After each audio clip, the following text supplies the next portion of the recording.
તો વાત કરીએ સાબરકાંઠાની, તો સાબરકાંઠામાં શંકાસ્પદ વાયરસને લઈને તંત્ર એક્શનમાં જોવા મળ્યું કે જ્યાં ચાંદીપુરા વાયરસને લઈને સર્વેલન્સ કામગીરી શરૂ કરવામાં આવી છે, ત્યારે હિંમતનગર સિવિલમાં 4 બાળકોના મોત નીપજ્યા છે, જ્યાં મોત પાછળ વાયરસ જવાબદાર હોવાની આશંકા સેવવામાં આવી રહી છે, કે જ્યાં આરોગ્ય વિભાગે દવા છંટકાવની કામગીરી હાથ ધરી છે.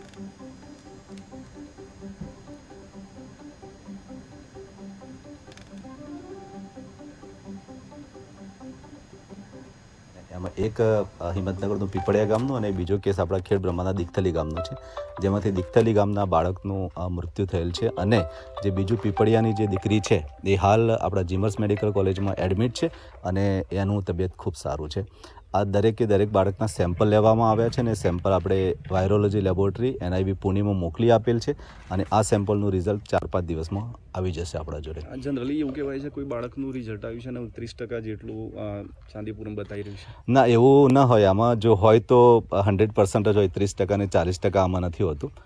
જો આવશે રિઝલ્ટ, ઘણી વખત એવું થાય કે બ્લડમાં ન હોય પણ એનું જે આપણે RT-PCR ટેસ્ટ જે કોરોનામાં કરતા હતા એવો જ ટેસ્ટ આમાં પણ કરવામાં આવે છે અને એમાં પોઝિટિવ આવે એટલે કન્ફર્મેટરી ટેસ્ટ જ હોય છે. હાલમાં સર્વેલન્સની કામગીરી ક્યાં ચાલી રહી છે? સર્વેલન્સની કામગીરી અત્યારે હાલ આપણે 2 તાલુકાના 2 ગામોમાં કરી રહ્યા છે અને એક એવું પણ છે કે વધારે ન ફેલાય એ માટે જ્યાં કેસ થયો છે અને આજુબાજુના 4-5 કિલોમીટરના રેડિયસમાં આપણે કામગીરી કરી રહ્યા છે, જેમાં પીપળિયા ગામની આજુબાજુના રૂપાલ ગામ છે, એ તમામ ગામોને આપણે આવરી લઈએ છીએ અને એમાં એક હિંમતનગરનું